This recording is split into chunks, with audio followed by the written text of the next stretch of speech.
हो साहेब, काच खालती घ्या. काय झालं? तुमच्या गाडीवर 10,000 रुपयाचा दंड पडलाय, भरा लवकर. अरे पण का?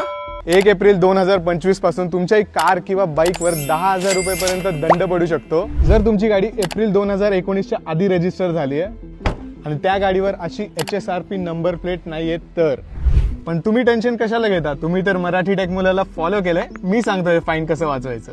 थोडक्यात सांगू तरी एक हाय सिक्युरिटी आणि ऍडव्हान्स फीचर असलेली एक नंबर प्लेट आहे. या प्लेटवरच्या नंबर्स मध्ये जर तुम्ही नीट बघितलं तर असे कोड्स लपलेले आहेत आणि हा कोड लेझरनी स्कॅन करून पोलीस तुमची चोरी झालेली गाडी पण परत शोधू शकतात. ह्याची किंमत बाईकसाठी 531 रुपये आणि कारसाठी 879 रुपये आहे. ही नंबर प्लेट ऑर्डर करायसाठी तुम्हाला ऑनलाईन transport.maharashtra.gov.in वेबसाईट वर जायचंय. वेबसाईटवर ह्या HSRP ऑनलाईन ऑप्शनवर जाऊन गाडीचे सगळे विचारलेले डिटेल्स भरा. हे सगळं करून शेवटी तुम्हाला फिटमेंट सेंटरची अपॉइंटमेंट मिळेल. त्या दिवशी जाऊन गाडीवर नंबर प्लेट फिट करून घ्या. याची शेवटची डेट 31 मार्च 2025 आहे. जास्त वेळ उरला नाहीये, रिस्क नका घेऊ. फाईन वाचवायसाठी आजच अप्लाय करा. हा व्हिडिओ जास्तीत जास्त लोकांपर्यंत शेअर करा आणि त्यांच्यापर्यंत पोहोचवा, कारण की सगळ्यांचा फाईन वाचला पाहिजे.